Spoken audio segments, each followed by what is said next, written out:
Hey friends, welcome back to the channel. We're in a bit of a new place today. We are actually sitting in front of my bookshelf. And in today's video, I'm going to be doing something that I haven't done before. I'm going to be doing a bookshelf scavenger hunt. This is not an original idea. I personally watched a video by Ellen Catherine, but I believe she got the idea from someone else as well. So I'm going to link Ellen's video if you want to explore this more. But basically, I have a list of 10 prompts. I'll choose a book for each prompt, and then the next prompt will direct me to our next book. I'm going to list the prompts in the description bar down below if you want to do it yourself, but I'm really excited. So let's go ahead and hop on in. I know I do not have the world's most aesthetic bookshelves. I'm hoping to change that in the new year. I totally want to redo my office and get new bookshelves, but for now, this is what we're working with. I have my books separated out into two sections. This first zone with the majority of my books is my read books. And then over here, if I close this, this is my TBR. So we will be choosing something at the end of this to read. However, we'll probably be going through a couple of these as well. So our first prompt is, pick a book you gave 5 stars, then find another book you would recommend to people who liked that book. I've actually had these 2 books picked out for this prompt for a while, so I know exactly where we're gonna start. A book that I gave 5 stars is A Court of Silver Flames. Now I know this isn't everyone's cup of tea, but if this is your cup of tea, a book that I would recommend you to read, even though it probably sounds a lot different, is a hockey romance called The Fake Out by Stephanie Archer. I would recommend these because the relationship dynamics feel very similar. If you're a Cassian girly, I promise you, you will be a Rory Miller girly. Complete golden retriever energy, but very much both of these female main characters are a little bit more prickly, a little bit more black cat energy, which is my personal favorite relationship dynamic. I love the reverse grumpy sunshine. If you love Cassian, if you love A Court of Silver Flames, I'm going to recommend that you read The Fake Out. So now that we have The Fake Out, our next prompt is count the number of letters in the title, then pick a random spot on your bookshelf and count to that number book. So The Fake Out, there are 10 letters in this title, so I just need to pick a random spot and count to 10. I'm gonna move you a little bit closer so you can see this a little bit better. I'm gonna start here. 1, 2, 3, 4, 5, 6, 7, 8, 9, 10. Beach Read by Emily Henry. Now that we have Beach Read, our next prompt is look at what is on the cover, then find another book with one of those elements in the title. So what I'm seeing, there's books, there's writing, there's a beach towel. I automatically have some thoughts on what could fit this in another title, but let's take a look. With them laying out on the beach, this also is very much giving me summer. So I already see 2 books here at the beginning that both have summer in the title. I have Summer Romance by Annabelle Monaghan and It Happened One Summer by Tessa Bailey. I think both of these could work. Because there's a book, there's also a novel love story which we could pick. Now this is kind of reaching a little bit, but our character here is barefoot. And I do have Barefoot by Ellen Hildebrandt. Now, what do I feel like embodies this the most? I mean, not gonna lie, I feel like Barefoot is good because they're on a beach. This has beach in the title. And a novel love story is also really good because they both have a book next to them. So I think these are gonna be our 2 front runners. I'm gonna go ahead and look at the next prompt and see what will be more useful with the next prompt. Okay. The next prompt is reverse the page number of your book and then find another book with a page count closest to that number. Let's look at both of these because I know sometimes books will end on page 379 and then if you reverse that, you're stuck with a 900 page book. Let me see what this ends at. Okay, this actually is a good one because this ends on page 403. If we reverse that to 304, we could definitely find a book within that zone. But let me go ahead and take a look at a novel love story. A novel love story is 357 pages. If we were to reverse that, that would be 753. I don't have that many books that are that long, so I'm gonna go ahead and put this one back because I feel like this one limits us much more than Barefoot. So I'm looking for something that's 304 pages, or as close as I can get to it. I feel like this book was pretty short. Okay, that's too short, it's 289.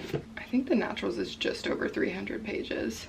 Okay, this one is really close. The Naturals is 308 pages, so that is very close. I think Sarah Adams books are usually pretty short. When in Rome is 305 pages. Let's take a look at our other Sarah Adams book here. Okay, this is 331, so that is too long. Let me double check 1 or 2 more books, but I do think When in Rome is gonna be our winner. 338, 335. This is another book with 305 pages. So these both have the same page count. I do think When in Rome is probably going to give us more options. Our next prompt is list some of the tropes of your book. Find another book that shares one of these tropes. That's actually very easy. This is a small town Grumpy Sunshine romance. So we can do small town or Grumpy Sunshine. I think we should definitely be able to find that pretty easily. This hits both of the requirements. She goes to a small town, and this is Grumpy Sunshine for sure. This is kind of a magical small town, but it is Grumpy Sunshine. Small town, Grumpy Sunshine.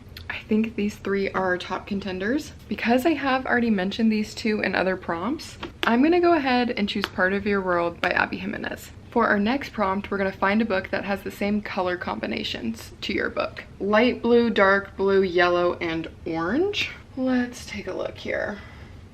We do have varying shades of blue, yellow, and like an orangish red. This is kind of the reverse. There is yellow, blue, and orange. This one isn't too bad either. This has light blue, dark blue, yellow, and orange. So this one's actually really good too. I think that might have to be our winner. With Book Lovers by Emily Henry, I'm going to read the first sentence, pick any word in that sentence, and find a book with that word in the title or pictured on the cover. When books are your life, or in my case, your job, you get pretty good at guessing where a story is going. I feel like books, life, or story is a pretty good place to start. I think we're gonna have to do a novel love story for the word story. Our next prompt is turn to the acknowledgments, and the first name you see, find a book written by an author with the same name. Because I don't have the most books, I don't know if I'll be able to do the first name I see, but I will be able to do a name that she lists. Thank goodness. This whole section here is just names, so we'll definitely be able to find something that works. This one might be a little bit of a stretch. She did list Christine, and this is Christina. She does list Abby, so I can definitely use something by Abby Jimenez. I'll go ahead and pull out two books that I haven't already pulled for her. So that I'm not cheating, I'm gonna put back Christina Lauren because the name was Christine. And that'll leave us with two Abby Jimenez books because Abby was listed. The next prompt is look at that cover and find a book that has a similar looking cover. Funnily enough, these two covers I feel like are kind of similar. This is just pink, this is red. I feel like pink will be easier to match, so I'm gonna put back yours truly.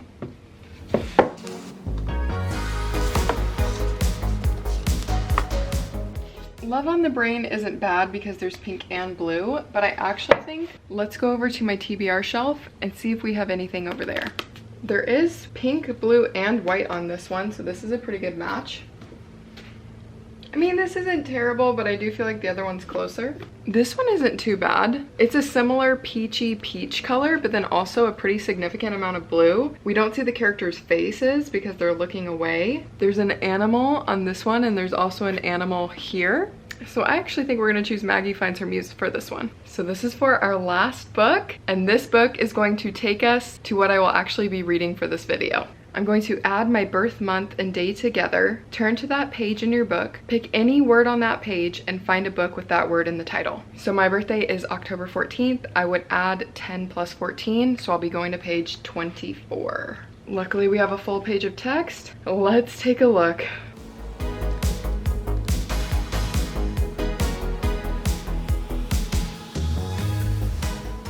We found our book. There's a sentence towards the bottom that says you'll love it. And I have a book with love in the title. So we will be reading Love Theoretically by Ali Hazelwood. Okay, so that was so fun. We have our book. I'm just so happy that worked out and I didn't have to bend any rules or repick a book or anything like that. There was love on the page, love in the title. We will now be reading Miss Ali Hazelwood. I have to say, Ali Hazelwood isn't like my favorite author. I've read a couple books by her and they usually are within the 3-star range. So I'm curious to see how this one goes. Luckily, her books read so quickly, so this shouldn't be hard to get through at all. I will definitely take you guys along while reading it and sharing my thoughts. And I think because we're just reading one book, I'll do the reading vlog portion spoiler free, but at the very end, maybe we can talk some spoilers. Because this book has been out for a while and is fairly popular. I think a lot of y'all have probably read this already. So that is the plan. I will get to reading and I'll catch up with you guys in our next check-in.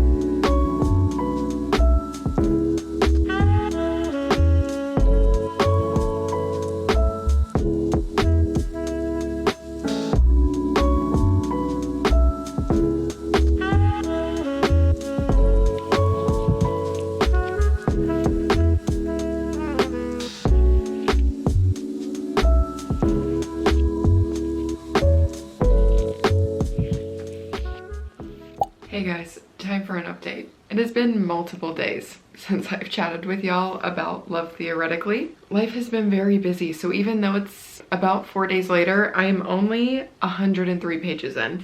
But I feel like at this point I have a good idea of the story and can give you guys a brief summary for those of you who haven't read this yet. Our female main character that we're mainly following is Elsie. She is currently an adjunct professor within the theoretical physicist field, and she does not love her job and it hardly pays the bills. So she also has a side gig, and through an online dating profile, she'll basically fake date people, and generally there's a 1 date rule per customer. However, she kind of has like a favorite client who she's gone to multiple family functions with. His name is Greg, and Greg has a brother named Jack. As Elsie is trying to go through the process of getting a new job, she's currently interviewing to be a professor at MIT. She realizes that Jack is part of the hiring committee and now has to like interview with him and a bunch of other people. Jack is extremely skeptical of Elsie for multiple reasons. Number one being the multiple times that he's met her at family functions, she said that she's a librarian and has never discussed physics before. So Jack is under the impression that Elsie is like lying to his brother and he's trying to protect Greg. It's this whole mess. But then also, Jack and Elsie are natural arch enemies because Jack is part of the experimental physicist realm and Elsie is a theoretical physicist, and there is some beef between those two. So right now in the book, Elsie is going through her interview process, and it hasn't been going super well so far. She definitely hasn't really won Jack over yet because he can really see through a lot of the things that she does. One thing that's heavily talked about within her personality is that Elsie just basically morphs her personality to whoever she's with in a sense of people pleasing, and Jack just sees right through it because he's like, I've already seen 6 different versions of you. I want to know who the real person is. And Elsie is a little taken back by the fact that someone called her out on it because most people never even recognize that she's doing it. From what I've heard from other people who have read this,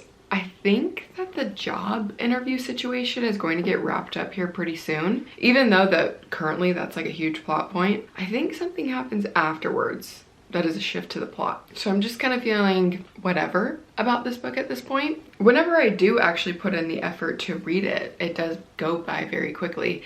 I just haven't had much time to read. So I'm really gonna need to start getting through this book today and tomorrow so I can get this video up for you guys on Wednesday. But that is our 100-page update, and I will see you guys in the next check-in.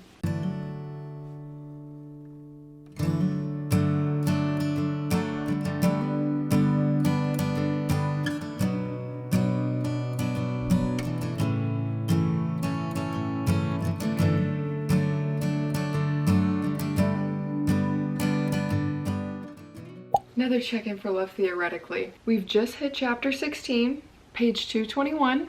As I suspected in the last update, are kind of 2 main points of conflict, with Jack not trusting her because of the lies surrounding his brother and then her job interview that she's going to. The conflicts have happened and we have moved forward in the story from them. So we still have this much of the story left, and it's supposedly not going to be following those 2 plot lines. I imagine this is where the romance is going to start growing between the 2 of them. I'm glad that the situation with his brother and the fake dating, I will say I was happy with how that turned out to be. I felt like it was handled well and not in an annoying way. So I am happy with that conflict resolution. And I guess we'll see where the rest of the story goes. At this point, because I want to keep it spoiler free, I'm keeping it vague, but I do hope that the rest of the book isn't just solely romance, because I mean there's like 160 pages left. I feel like that would be a lot of words for that little amount of plot. But my overall thoughts about this book are like, it's fine. I'm reading it quickly. There are a few funny references, and funnily enough, Twilight is like haunting me in my dreams because there are so many Twilight references in this book. So weird. Our main character Elsie is like a huge Twilight fan. The series like wrecked my life last month, and it's continuing to follow me into November. The next clips, I'm just gonna jump right to my conclusions, and I'll see you there.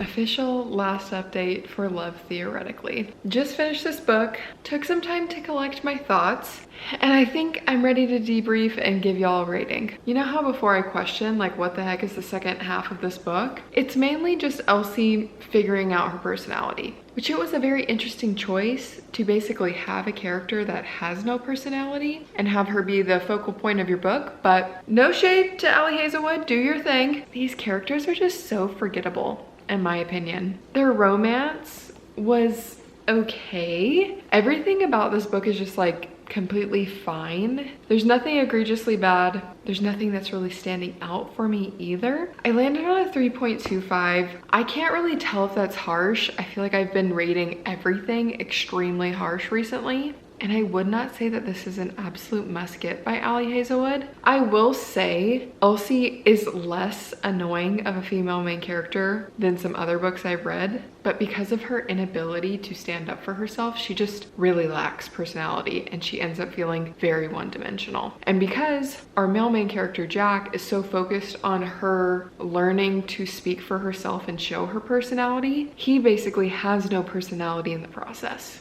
Take a shot every time I said personality. That's probably where I'll leave it for now with non-spoiler reactions. I think I am shortly going to get into spoiler reactions. However, just want to say to the people who don't want spoilers before you leave, there will be no video next Wednesday. However, we will be back with another reading vlog the week after that. Really appreciate you watching. Make sure to like and subscribe, and we will see you in the next video. And now for some spoiler thoughts.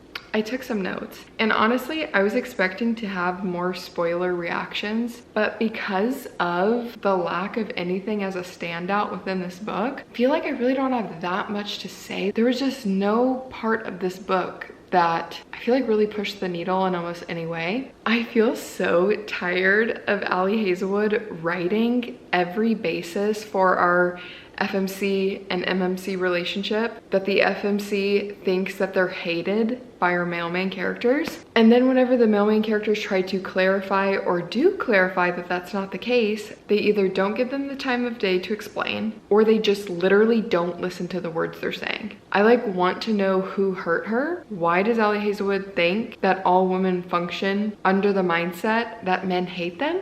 Also, I feel like Miss Hazelwood usually knows how to write a spicy scene. I feel like in previous books I have enjoyed the spice. I don't know what it was about this spice. Did not do it for me. Did not enjoy. Felt really awkward, forced, not sexy at all, lacked chemistry. The first time they get together in Jack's apartment, before they actually do the big thing, they're more just like touching each other, and how Elsie kept begging him to like have sex with her and he kept denying her. Like, it was just so odd. And finally, I knew there was something going on specifically between Jack and Elsie's mentor. I knew there was something beyond what we were seeing. But as soon as Jack opened up and told us that his mom was a physicist and she had a terrible mentor, I was like, immediately, Dr. L, I know it's going to be him. The only good thing I can say about how that was wrapped up, at least once Elsie confronted him, he didn't even try to not be a dickhead. He just fully was a dickhead, and that made that situation a lot easier. But yeah, that one felt pretty obvious. And I mean, just all of this solidifies why this is like kind of just like 3 stars. Kind of weak 3 stars, 3.25. I'm curious what y'all's thoughts are. Did this book do it for you? I mean, I just saw it on Goodreads. It has pretty good reviews. And again, I'm in the mode right now of just being a very harsh critic. But yeah, I really don't think I'm going to like ever think about this book again. So again, this is my second goodbye. This is where I will love you and leave you. Thank you if you've watched all the way to the end. I really do appreciate your support. Make sure to like and subscribe before you go, and I hope to see you in the next one. Bye guys.